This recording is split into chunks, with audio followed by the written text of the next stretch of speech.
Hey, there, name's Julia. I'm 35, work as a school teacher, and I'm married to Mark. He's a big shot manager at some corporate firm, rakes in a good amount of cash. We've been hitched for about 5 years now. Mark's got a son from his previous marriage, kid's name is John, he's 12. Let me paint you a picture of our lives. I'm as normal as they come, got a steady job, a home, a man I love, and a kid who isn't mine but I've come to love him like my own. Sounds pretty good, right? Well, it ain't all sunshine and rainbows. Mark and I have been trying to have a kid of our own. Month after month, the same routine. The hope, the anticipation, and then the crushing disappointment. The worst part of it all? Mark points the finger at me. One evening, Mark comes home, his face is like a thundercloud. He throws his briefcase on the couch, loosens his tie, and pours himself a stiff drink. I'm in the kitchen, trying to cook dinner, trying to ignore the tension that's thick in the air. He takes a sip of his drink, then turns to me, his eyes hard. Julia, he says, his voice cold, I have a kid. I didn't have any issues with Linda. It's you who can't. His voice trails off, but the message is loud and clear. I'm the problem. His folks, they're no better. They echo his sentiments. I still remember a family dinner at their place. Mark's mom, a stern woman with a sharp tongue, looks at me across the table and says, Linda gave us a grandson. We thought you'd give us a grandchild too, Julia. But it seems we were wrong. The room goes quiet, and I feel like I've been slapped. I can't say anything, can't do anything. I just sit there, my face hot, my heart pounding. Then there's Linda, Mark's ex, the mother of John. She's like a specter that haunts our lives. She's a barmaid, always dressed to kill, always the life of the party. I've met her many times. She's got a way about her, a way that draws people in. She knows how to talk, how to charm. She's got Mark's folks eating out of her hand. I remember one time she came over to pick up John. Mark's mom was there, and they greeted each other like long-lost friends. I watched from the doorway, feeling like a stranger in my own home. Julia, we were just looking at old photos. You should join us. Linda's voice, sugary sweet, cuts through the silence of the room. She's sitting on our couch, flipping through our family album with Mark's mother. I stand in the doorway, my heart pounding in my chest. I feel like an intruder in my own home. I plaster a smile on my face and walk over to them. The photos are a stark reminder of a past I was never part of. Mark and Linda, young and in love. John, a chubby baby in Linda's arms. Linda and Mark's mom, laughing over something, looking like best friends. It's like a punch to the gut. John was such a cute baby, Linda coos, pointing at a photo. I force a laugh, nodding in agreement. I feel Mark's mom's eyes on me, scrutinizing, judging. The room is filled with an uncomfortable silence. I excuse myself, mumbling something about checking on dinner. Mark, meanwhile, is a ghost in our lives. He's always at work, always at the golf club, always on his computer. He's there, but he's not really there, you know? He pays his alimony to Linda, buys John the latest gadgets, tries to be the cool dad.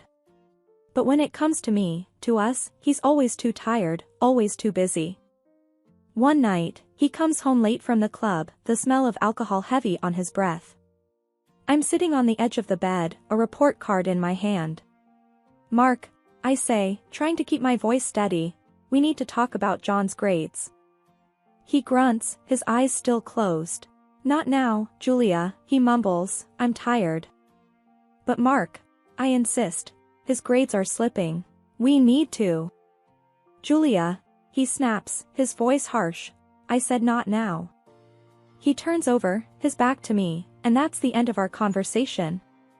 Later that week, I'm at the grocery store, picking up some stuff for dinner.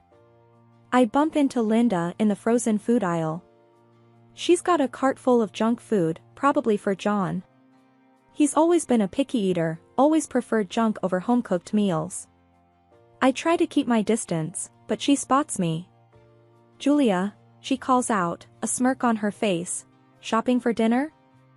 I nod, forcing a smile. Just the usual stuff, I reply, keeping my voice casual. She laughs, a high-pitched, annoying sound. You know, John loves my spaghetti. You should try making it sometime. Her words are like a slap in the face. But I keep my cool, nodding and mumbling something about trying it out. I rush home, my mind a whirl of thoughts. I'm left to pick up the pieces.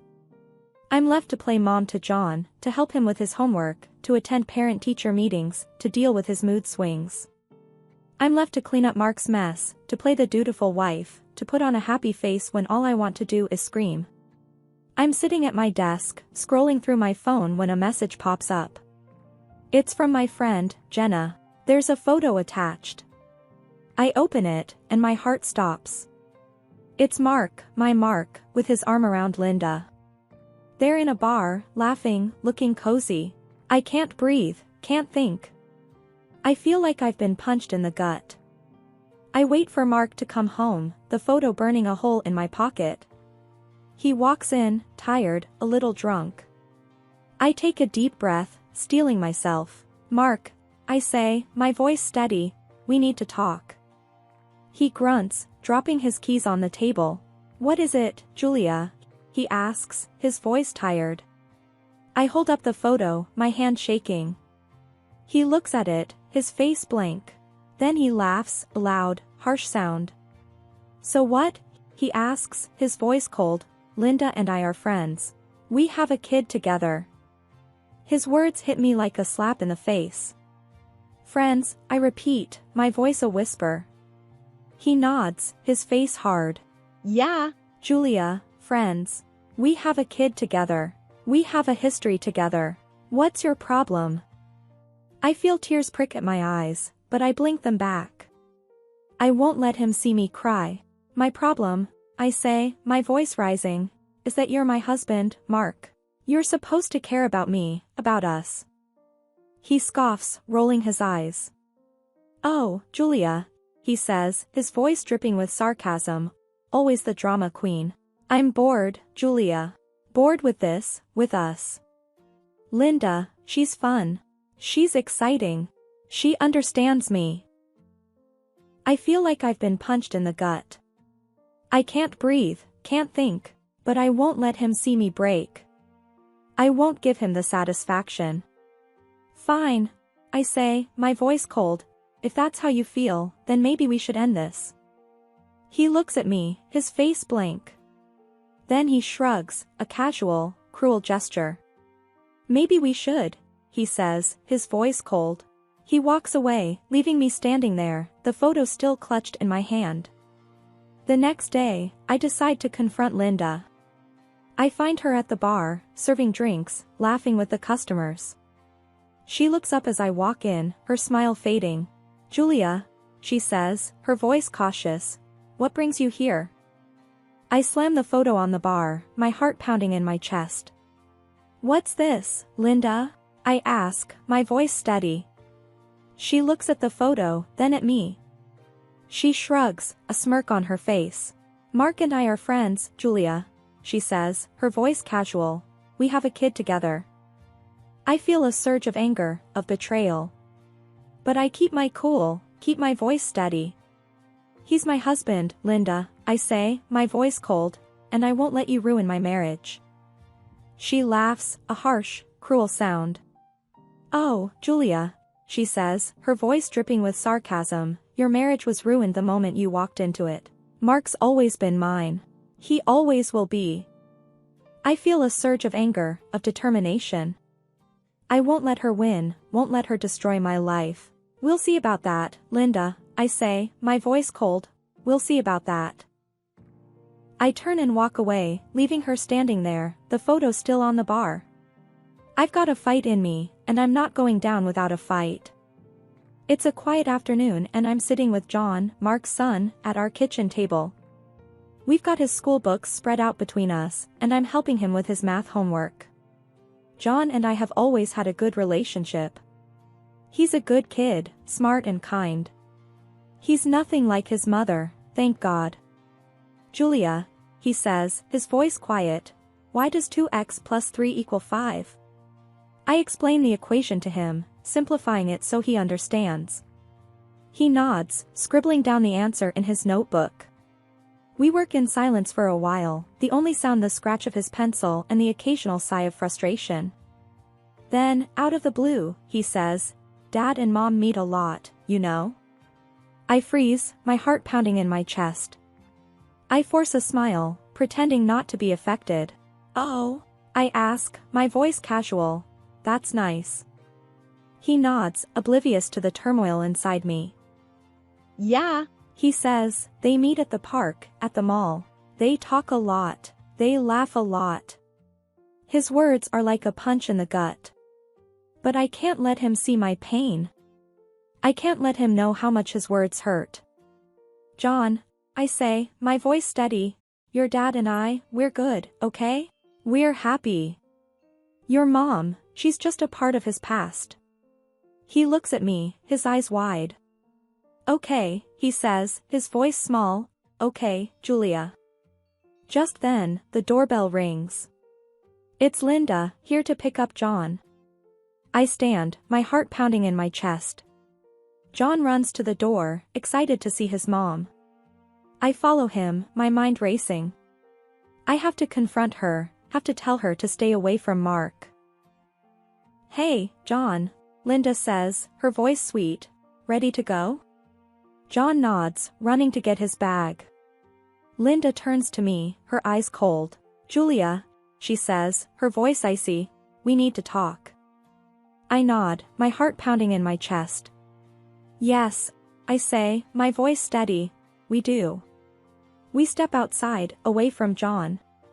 I take a deep breath, steeling myself. "Linda," I say, my voice cold, "you need to stay away from Mark." She laughs, a harsh, cruel sound. "Why?" she asks, her voice mocking. "Because he's your husband? Because you love him?" I feel a surge of anger, of frustration. But I keep my cool, keep my voice steady. "Yes," I say, my voice cold, "because he's my husband. Because I love him." She smirks, her eyes cold. "Oh, Julia," she says, her voice dripping with sarcasm. "You're so naive." Her words hit me like a slap in the face. But I won't let her see me break. I won't give her the satisfaction. "I'll fight for him, Linda," I say, my voice cold, "I won't let you take him away from me." She laughs, a harsh, cruel sound. "Oh, Julia," she says, her voice mocking, "you don't stand a chance. I have John. He's my trump card." Her words are like a punch in the gut. I can't breathe, can't think. But I won't let her see me break. I won't give her the satisfaction. "We'll see about that, Linda," I say, my voice cold. "We'll see about that." She leaves, taking John with her. I'm left standing there, my heart pounding in my chest. But I won't let her win. I won't let her take Mark away from me. The days roll on, and I find myself in the park with John again. The sun is shining, casting long shadows on the ground. Kids are laughing, playing. It's a normal day, just like any other. But inside, I'm a whirl of thoughts and emotions. John and I have a routine. We walk around the park, chat about school, friends, video games. He's a good kid, easy to talk to. I've grown fond of him. He's not my son, but I care about him. And that's why the revelation I'm about to stumble upon will hit me so hard. We get back from the park, and it's time for homework. John's got a biology assignment, something about genetics and blood types. I help him out, explaining the basics. Type O, type A, type B, type AB, positive, negative, and so on. It's a bit complicated, but John's a quick learner. The assignment is a simple one. If a mother and a father both have type A blood, what blood type would their child most likely have? The answer is, of course, type A. John gets it right, and I give him a thumbs up.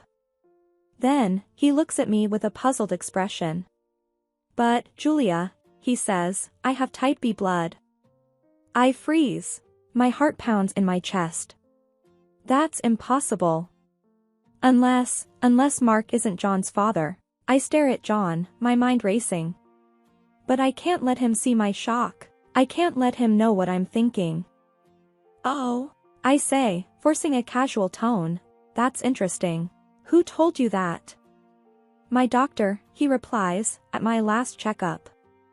I nod, trying to keep my face neutral. Well, sometimes these things can be confusing. Let's just focus on the homework for now, okay?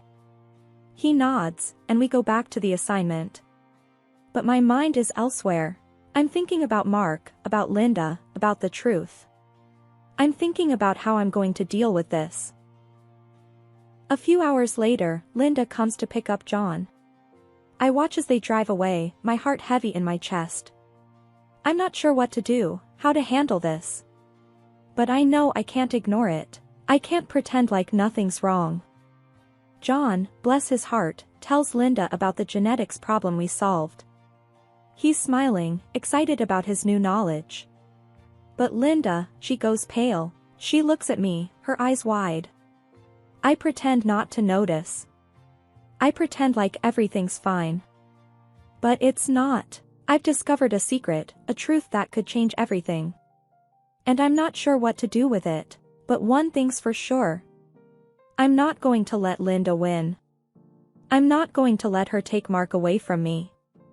I'm not sure what the future holds. I'm not sure what this revelation means for me, for Mark, for John. But I'll face it head on. I'll fight for what's right. I'll fight for the truth. It was just another day.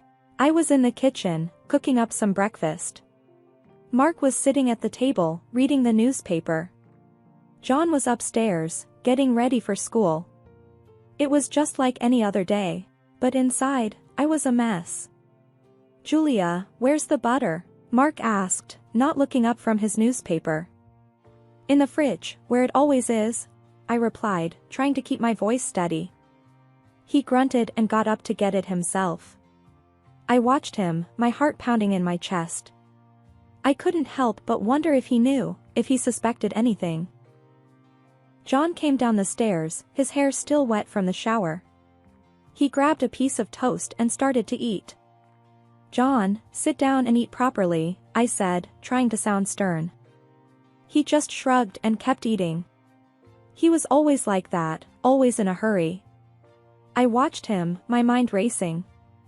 I couldn't help but wonder if he knew, if he suspected anything. After breakfast, Mark left for work and John left for school. I was alone in the house, just me and my thoughts.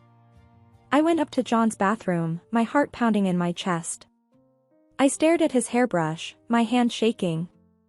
I reached out and pulled out a few strands of hair. I put them in a small plastic bag, then did the same with Mark's hairbrush. I sent the hairs off for a DNA test. It was a long shot, but I had to know. I had to know if Mark was John's father.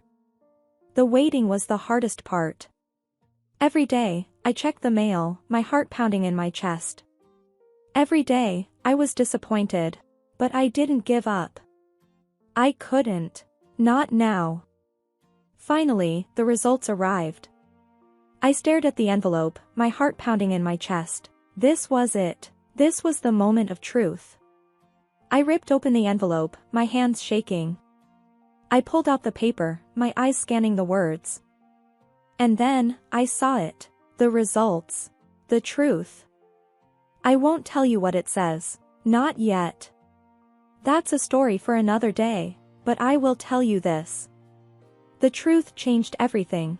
It was a bombshell, a revelation. It turned my world upside down. That day started off pretty ordinary. Mark came home early, and he wasn't alone.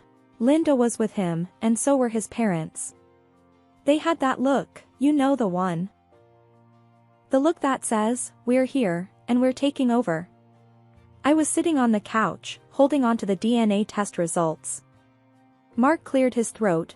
Julia, he started, I want a divorce. I didn't react. I didn't need to. I knew this was coming. I had been preparing for this. So, I just sat there, staring at him. Linda had this nasty grin on her face. Guess you're not so special after all, huh? She said. Just a gray mouse. Mark's parents were nodding, looking pleased. They never liked me. They thought I was beneath their son. But I didn't care. I didn't care what they thought of me. Not anymore. I stood up, my hands shaking. I walked over to Mark, the DNA test results still in my hands. You want a divorce? I asked. Fine. But first, you might want to take a look at this. I handed him the DNA test results. He took them, looking confused. He read them, his eyes getting wider with every word. This can't be right, he stammered. John's not my son? I nodded. That's right, I said, John's not your son. Linda looked shocked. She grabbed the test results, her hands shaking. She read them, her face going pale. No.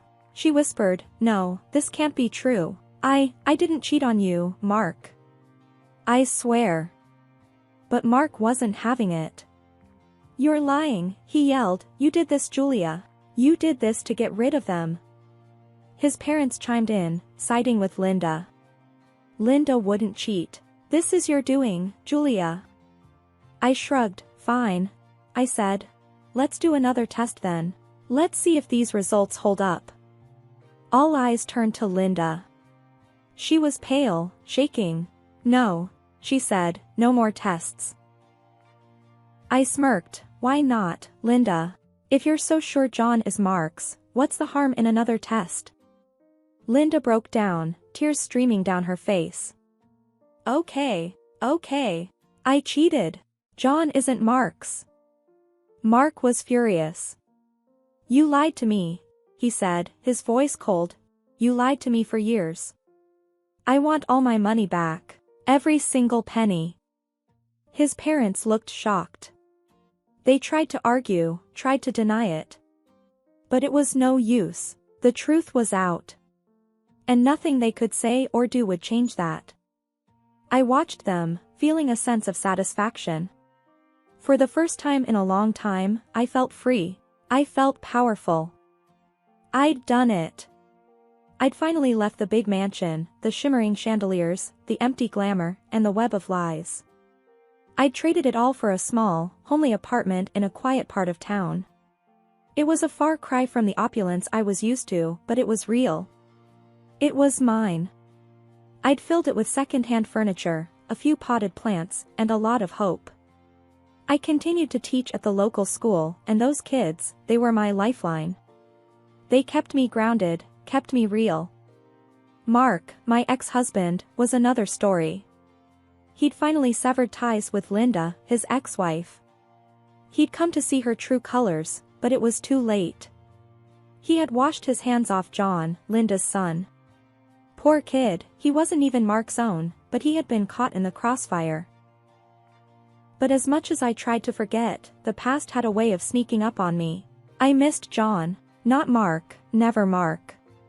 But John, that kid had wormed his way into my heart. I loved him like he was my own. And it hurt like hell knowing that I wasn't going to see him grow up. Out of the blue, Linda called. You've ruined my life, she accused, her voice shrill and hysterical. You've ruined John's life. I was taken aback, but I didn't let her get to me. Look who's talking, Linda, I retorted. You're the one who brewed this storm. You can't blame anyone else for the rain. She hung up on me. Good riddance. Mark was suing Linda, trying to get back all the money he'd spent on John. His parents were backing him up, of course. They were always on his side. The whole thing was a mess, a dirty, ugly mess. I wanted no part of it. I had my own life to live, my own battles to fight. I was done with them, done with their lies and their games. But I couldn't help but think about John. I hoped he was okay. I hoped he knew that I still cared about him, that I still loved him. I hoped that one day, he would understand why I did what I did.